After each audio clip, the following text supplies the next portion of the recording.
আসসালামু আলাইকুম। Hello everyone. আশা করি সবাই ভালো আছেন। আমি মোহাম্মদ হুমায়ুন কবির। আমি গত 10 বছর থেকে সফটওয়্যার ডেভেলপমেন্ট নিয়ে কাজ করছি। বর্তমানে আমি সিনিয়র সফটওয়্যার ইঞ্জিনিয়ার হিসেবে একটা কোম্পানিতে দায়িত্ব পালন করছি। আমি যে বিষয়ে এক্সপেরিয়েন্স অর্জন করেছি, web design, web development, development, software architect design, database design ইত্যাদি। সুতরাং আমি আমার এই ছোট্ট অভিজ্ঞতা থেকে আপনাদেরকে কিছু শেয়ার করতে যাচ্ছি। আমি অলরেডি আমার এই ইউটিউব চ্যানেলে একটি full stack development e-commerce course start করেছি এবং সেটা রানিং। সেটা করতে গিয়ে আসলে দেখলাম যে আমি যাদেরকে শিখাচ্ছি তাদের এইচটিএমএল, সিএসএস এইগুলাতে এবং বেসিক জাভাস্ক্রিপ্ট এইগুলাতে অনেক কিছুই গ্যাপ ফিল করছি। অ্যাকচুয়ালি ওই কোর্সটা মেইনলি আমি স্টার্ট করেছি হচ্ছে যারা মোটামুটি এই জিনিসগুলা জানে তাদের জন্য। ওইখানে আমি যেটা করতেছি সেটা হচ্ছে ফ্রন্ট এন্ডে আমি রিয়েক্টটা ইউজ করতেছি এবং ব্যাক এন্ডে ডটনেট কোরের 6 ভার্সনটা ইউজ করতেছি, যেটা লেটেস্ট ভার্সন। সো সেটা করতে গিয়ে অ্যাকচুয়ালি আমি বিভিন্ন প্রবলেম তাদের দেখতেছি, ফেস করতেছি এবং তাদেরকে বিভিন্ন রিসোর্সও আমি দিয়েছি যে এখান থেকে হচ্ছে আপনারা শিখে নিতে পারবেন। কিন্তু আমি যেটা খেয়াল করলাম যে সেটা দিয়ে আসলে তাদের সেরকম ইমপ্রুভমেন্ট হচ্ছে না। তো তাদের যেটা এক্সপেকটেশন যে যদি এরকম সহজভাবে কোনো বাংলাতে একটা প্ল্যাটফর্ম বা একটা টিউটোরিয়াল প্লেলিস্ট করা যায়, তাহলে হচ্ছে তাদের জন্য খুব উপকার হয়, তারা খুব উপকৃত হবে। এরকমটাই আমি তাদের কাছ থেকে একটা ফিডব্যাক পেয়েছি। এই জন্যই মূলত এটাকে আমার প্ল্যান করা। এবং তাই আমি হচ্ছে আমি কয়েকটা কোর্সই এখানে দিব। তার মধ্যে প্রথম কোর্সটা যেটা আমি শুরু করতেছি সেটা হচ্ছে এইচটিএমএল কোর্স। তো যেহেতু একটা আরেকটার সাথে জড়িত, এইচটিএমএল, দেন সিএসএস, দেন জাভাস্ক্রিপ্ট, ভ্যানিলা জাভাস্ক্রিপ্ট যেটা, দেন হচ্ছে আমরা ওয়েব প্ল্যাটফর্মের জন্য অনেকগুলা ফ্রেমওয়ার্ক আছে, যেমন অ্যাঙ্গুলার, রিয়্যাক্ট, ভিউ, যে কোনো একটা কিছুই আমরা চুজ করে কাজ করতে পারি। সো আমাদের এই কোর্সে আমরা ফাইনালি একটা করে প্রজেক্ট করব। একটা না, কয়েকটা করে প্রজেক্ট করব, ছোট ছোট অনেকগুলো প্রজেক্ট করে করে আমরা যাব। তো এই জন্য আমি হচ্ছে আজকে থেকে যেটা শুরু করছি সেটা হচ্ছে এইচটিএমএল এর উপরে একটা ফুল প্লেলিস্ট স্টার্ট করতে যাচ্ছি। তো আমি আজকে এইচটিএমএল এর বেসিক একটা ধারণা দিব, একটা আইডিয়া দিব যে আসলে এইচটিএমএল টা কি, এটা কিভাবে কাজ করে, এটার কিছু বিস্তারিত, এই ধরনের কিছু এক্সপ্লেনেশন আমি আজকে দিতে যাচ্ছি। চলেন তাহলে শুরু করি। এইচটিএমএল টা আসলে কি জিনিস, এটা যদি আমরা বুঝতে যাই তাহলে আজ আমরা বেশিরভাগ মানুষই ইন্টারনেটের সাথে পরিচিত এবং ইন্টারনেটের মাধ্যমে বিভিন্ন ধরনের ওয়েবসাইট, ব্লগ সাইট, তারপর হচ্ছে ল্যান্ডিং পেজ ইত্যাদি ব্যবহার করে থাকি। এগুলোর সাথে আপনারাও পরিচিত হয়ে থাকবেন। কিন্তু ইন্টারনেটে যে সকল ওয়েবসাইটগুলি আছে এগুলি কিভাবে বানানো হয় এটার আইডিয়া হয়তো কারোর আছে, হয়তো কারোর নাই। সো এই ওয়েবসাইট গুলাই মূলত এইচটিএমএল নামক যে একটা ল্যাঙ্গুয়েজ আছে, এইচটিএমএলটা হচ্ছে একটা ল্যাঙ্গুয়েজ, এই এইচটিএমএল নামক ল্যাঙ্গুয়েজ এর মাধ্যমেই করা হয়। তো এইচটিএমএল নামক ল্যাঙ্গুয়েজ বা কোডিং এর সাহায্যে মেইনলি এই সমস্ত ওয়েবসাইট গুলো বানানো হয়ে থাকে। তো এইচটিএমএল নামক ল্যাঙ্গুয়েজ এর সাহায্যে অনেক কঠিন পরিশ্রমের পর একটি ওয়েবসাইট বানানো হয়। এই জন্য আজকের দিনে আপনারাও এইচটিএমএল সম্পর্কে কিছু ধারণা থাকা প্রয়োজন, সবারই কিছু এইচটিএমএল সম্পর্কে ধারণা থাকা প্রয়োজন। যদি আপনিও এইচটিএমএল সম্পর্কে বিস্তারিত জানতে আগ্রহী হন তাহলে এই ভিডিও সিরিজটি আপনার জন্য খুবই একটা হেল্পফুল প্লেলিস্ট হিসাবে পাবেন আপনি। তো এখান থেকে আমরা আজকে বললাম যে কি কি শিখবো, সেটা হচ্ছে এইচটিএমএল টা আসলে কি, এইচটিএমএল অ্যাকচুয়ালি কাকে বলে এবং এর বৈশিষ্ট্য কি কি, এটা কিভাবে কাজ করে, এই জিনিসগুলো আমরা দেখতে যাচ্ছি। তো এইচটিএমএল এর ফুল ফর্মটা হচ্ছে হাইপারটেক্সট মার্কআপ ল্যাঙ্গুয়েজ। তো এখন এটা কি জিনিস? সো এটা হচ্ছে এক ধরনের কম্পিউটারের ল্যাঙ্গুয়েজ, যেটা আমি শুরুতে বললাম, যার সাহায্যে কোনো ওয়েবসাইট বানানো হয়। এটি এমন একটি প্রোগ্রামিং ল্যাঙ্গুয়েজ যার মাধ্যমে একটি পুরো ওয়েবসাইট শুধুমাত্র কোডিং এবং বিভিন্ন ধরনের ট্যাগ এর সাহায্যে বানানো হয়ে থাকে।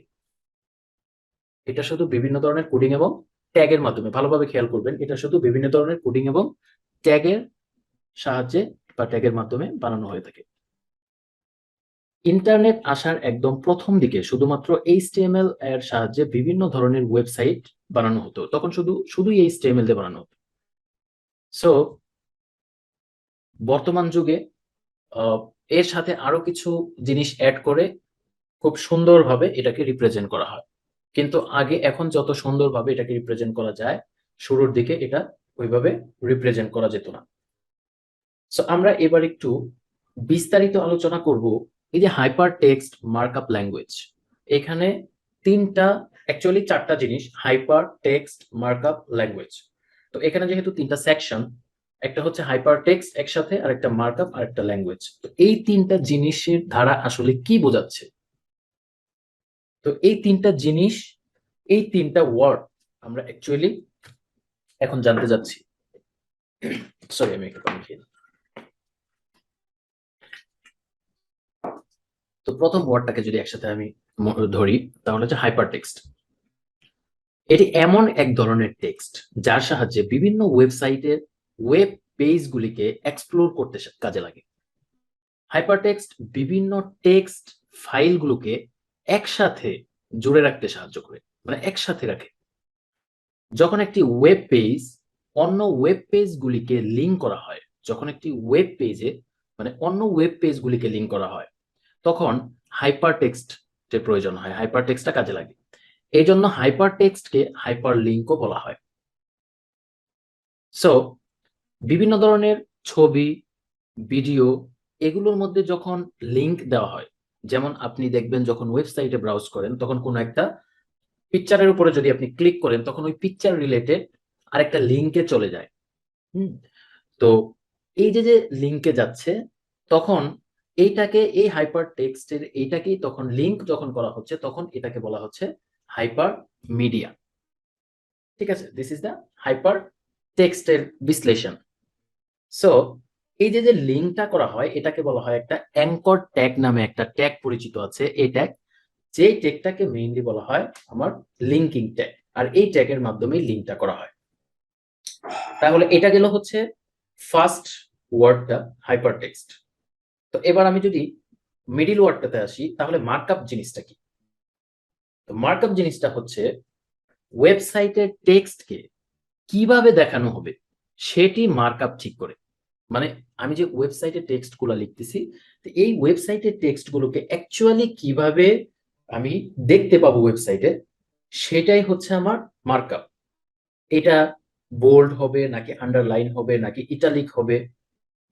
তো এই যে মানে রিপ্রেজেন্টেশনের যে ব্যাপারটা, তো এই রিপ্রেজেন্টেশনটা করার জন্য আবার এইচটিএমএল এর কিছু ট্যাগ ব্যবহৃত হয়। মেইনলি ওই ট্যাগগুলোকেই বলা হয় মার্কআপ। যেমন আমি যদি বলি যে আন্ডারলাইন ইউ একটা ট্যাগ আছে, ইটালিক আই একটা ট্যাগ আছে, বোল্ড বি একটা ট্যাগ আছে। তো এই যে এগুলা ব্যবহার করার জন্য এইগুলাই হচ্ছে মেইনলি আমার মার্কআপ। এবার তাহলে ল্যাঙ্গুয়েজটা কি? লাস্ট ওয়ার্ড, ল্যাঙ্গুয়েজটা হচ্ছে বিভিন্ন ধরনের কোডিং এবং ট্যাগের মাধ্যমে, এই যে যেগুলা বললাম, বিভিন্ন ধরনের কোডিং এবং ট্যাগের মাধ্যমে এইচটিএমএল ব্যবহৃত হয়। এই বিভিন্ন ধরনের ওয়েব পেজ বা ডকুমেন্ট বানানোর জন্য এইচটিএমএল ব্যবহার হওয়ার কারণে এটিও এক ধরনের ল্যাঙ্গুয়েজ বা ভাষা। বুঝতে পেরেছেন? এই এই হচ্ছে টোটাল আমার হাইপার টেক্সট মার্কআপ ল্যাঙ্গুয়েজ। তো এখন আমরা যদি সহজভাবে এইচটিএমএল এর একটা মিনিং দেই, তাহলে আমরা কি বলতে পারি? এইচটিএমএল হলো এক ধরনের কোডিং ল্যাঙ্গুয়েজ যার মাধ্যমে ওয়েবসাইট তৈরি করা হয়। এর মেইন যে এব্রিভিয়েশন, সেটা হচ্ছে হাইপারটেক্সট মার্কআপ ল্যাঙ্গুয়েজ। হাইপারটেক্সটটা কি করতেছে? এর সাহায্যে বিভিন্ন ধরনের ওয়েব পেজ লিঙ্ক করা হচ্ছে, এবং মার্কআপ নির্দিষ্ট টেক্সট এর ধরন ঠিক করে দিচ্ছে। আর ল্যাঙ্গুয়েজটা হচ্ছে কি আমার কোডিং বা এইচটিএমএল ট্যাগের সাহায্যে যেটা আমরা করতেছি, সেটাই হচ্ছে আমার কি ল্যাঙ্গুয়েজ। বুঝতে পেরেছেন? তো এইখানে যদি আপনারা একটু খেয়াল করেন, দেখেন এখানে একটা এইচটিএমএল এর বেসিক স্ট্রাকচার দেওয়া আছে। তো এখানে যেটা দেওয়া আছে, ফার্স্টলি ডক টাইপ, এই যে ডক টাইপ, এই ডক টাইপটা কি জিনিস? এই ডক টাইপটা হচ্ছে ডকুমেন্ট টাইপ সেট করে, এটারে বলা হয় ডক টাইপ ডিক্লারেশন করাটা, মানে এটাকে বলা হয় ডক টাইপটা ডিক্লারেশন করা। টোটাল একটা পেজের ভিতরে এই ডক টাইপই আসলে ডিপেন্ড করে যে আমার হচ্ছে এটা কি টাইপ। তো এটা বিভিন্ন ভার্সনের জন্য মানে আছে, বিভিন্নভাবে ডিক্লেয়ার করতে হয়। তো লাস্ট ভার্সন যেটা HTML5, এইখানে হচ্ছে এই যে এইভাবে লিখতে হয় যে ডক টাইপ HTML, এইভাবে ডিফাইন করতে হয় এটাকে। তো এটার কি কাজ করে আমি এটা হচ্ছে পরে বলতেছি। সো এই ডক টাইপটা ডিক্লারেশন ডকুমেন্টের টাইপকে সেট করে অ্যাকচুয়ালি। আমার এই ডকুমেন্টটা কি টাইপের ডকুমেন্ট, এই যে এখানে কিন্তু আমি লিখে দিছি HTML, দ্যাট মিনস এই টাইপটা হচ্ছে আমার HTML ডকুমেন্ট। ঠিক আছে, তো এই জন্য এই ডক টাইপটাই আমাকে ডিক্লেয়ার করতেছে যে এটা টাইপ কি, আমার এই ডকুমেন্টটার টাইপ কি। আচ্ছা, তারপর হচ্ছে যে কোনো ওয়েব ডকুমেন্টের এটাই প্রথম ট্যাগ। তো আমরা HTML ডকুমেন্টে কি বললাম যে এ হচ্ছে ট্যাগ নিয়ে কাজ করে, তার মানে এটা হচ্ছে আমার প্রথম ট্যাগ। তো এজন্য এটা সকল HTML ট্যাগের পূর্বে এই ট্যাগটি শুধুমাত্র একবারই লিখতে হয়। সরি, সো এই যে ডকুমেন্ট ট্যাগটা, তো এই জন্য আমার পুরো HTML ট্যাগের পূর্বে ব্যবহৃত হচ্ছে, কারণ কি এটা একবারই ব্যবহৃত হয়। সো বিভিন্ন ধরনের ডকুমেন্ট ও ভার্সন রয়েছে যেগুলো আমি বললাম যে এটা হচ্ছে আমাদের লাস্ট ভার্সন।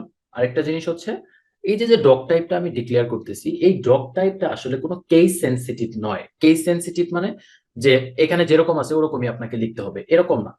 এটা আপনি ছোট বড় যে কোনো ভাবেই এটাকে আপনি লিখতে পারবেন, এর জন্য কোনো ধরাবাঁধা নিয়ম নাই।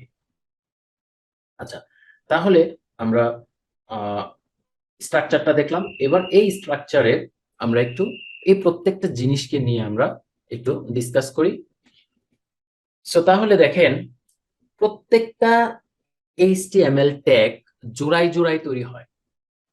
জোড়ায় জোড়ায় কিভাবে দেখেন, এখানে একটা HTML লেখা আছে যেটা লেস দেন গ্রেটার দেন আছে, আবার লাস্টে দেখেন এখানে একটা HTML ট্যাগ আছে। তো এই দুইটা HTML ট্যাগের মাঝখানে হচ্ছে আমার এই সব কিছু। ঠিক আছে, সো এই HTML ট্যাগের মাঝের কন্টেন্ট গুলো HTML ডকুমেন্টকে বর্ণনা করতেছে।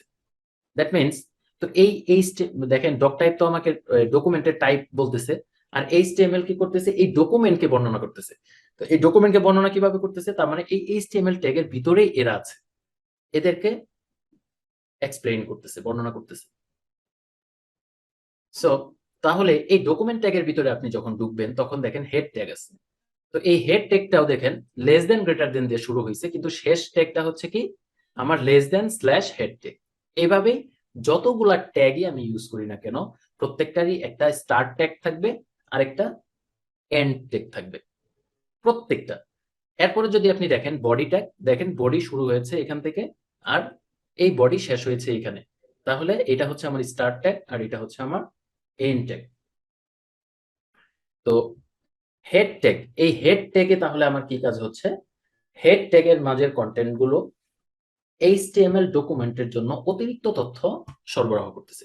এখানে কিছু এক্সট্রা ইনফরমেশন আছে। এক্সট্রা ইনফরমেশন কি, এই যে মেটা, এইগুলা মেইনলি ইউজ করা হয় আমরা হচ্ছে যখন SEO করি, সার্চ ইঞ্জিন করি, তখন এই মেটাগুলাকে এখানে ইউজ করা হয়। এই যে একটা মেটা ইউজ করা হয়েছে, এটা ডিভাইসের জন্য, মোবাইল ডিভাইস যখন আমরা ইউজ করব এই পেজটাকে, তখন এই ডিভাইসের জন্য এটাকে ইউজ করা হয়েছে। এই যে UTF-8, এটা হচ্ছে আপনার ইউনিকোড একটা ইসের জন্য ইউজ করা হয়েছে।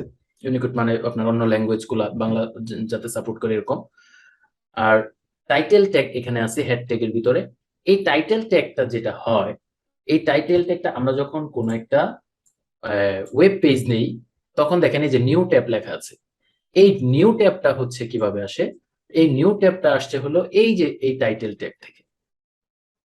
ঠিক আছে, তো এই টাইটেল ট্যাগে যদি এখানে যদি আমি ডকুমেন্ট লিখি আর এই প্রজেক্টটা যদি আমি রান করি, তাহলে এখানে ডকুমেন্ট লেখা চলে আসবে।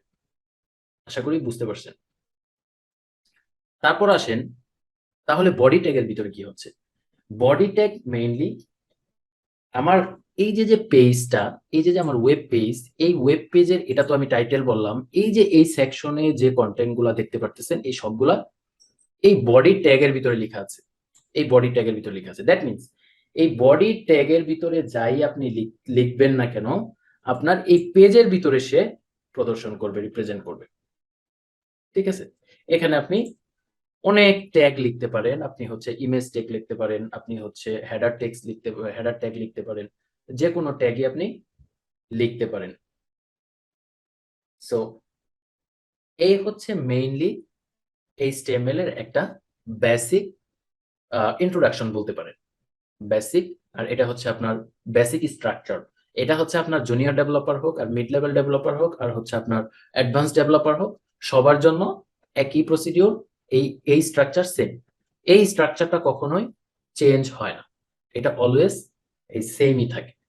সো আমরা আজকে এইখান থেকে তাহলে কি কি শিখলাম?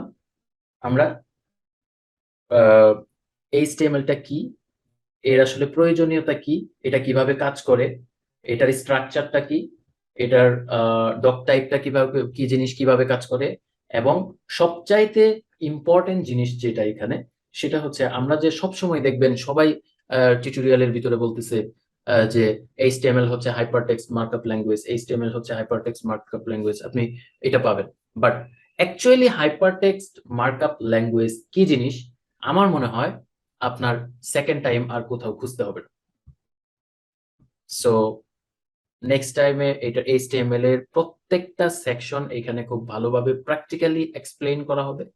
যদি আমি শুরুতেই বলছি যে অনেক রিসোর্স আছে, W3 স্কুল আছে, টিউটোরিয়াল পয়েন্ট আছে, জাভাটি পয়েন্ট আছে, তারপরে হচ্ছে আপনি MDN পাবেন, MDN এর ওয়েবসাইট থেকে খুব ভালো ডকুমেন্টেশন পাবেন। হ্যাঁ, এরকম হচ্ছে, তারপরে হচ্ছে আপনার ফ্রি কোড ক্যাম্প আছে, এরকম বিভিন্ন রিসোর্স আছে। আপনি এই রিসোর্স গুলা থেকে আপনি লার্ন করতে পারেন। তো এরপরে আপনার যদি বুঝতে সমস্যা হয়, যেমন যারা হচ্ছে একটু ইংলিশে উইক, তাদের হচ্ছে কন্টেন্ট গুলা পড়ে বুঝতে একটু অসুবিধা হয়, তারা যদি মনে করেন যে হ্যাঁ এটা আপনার হেল্পফুল হচ্ছে, উপকৃত হচ্ছে, দেন আপনারা এই কোর্সটা এখান থেকে দেখে নিতে পারেন। এটা নট রিকোয়ার্ড বা নট নেসেসারি যে এখান থেকেই শিখতে হবে। আপনি অনলাইনেও অনেক কোর্স আছে, দেখতে পারেন, বাট আপনার যদি ভালো লাগে এটা, আপনি এখান থেকে শিখতে পারেন। ঠিক আছে, তো আজকে এই পর্যন্তই। আল্লাহ হাফিজ।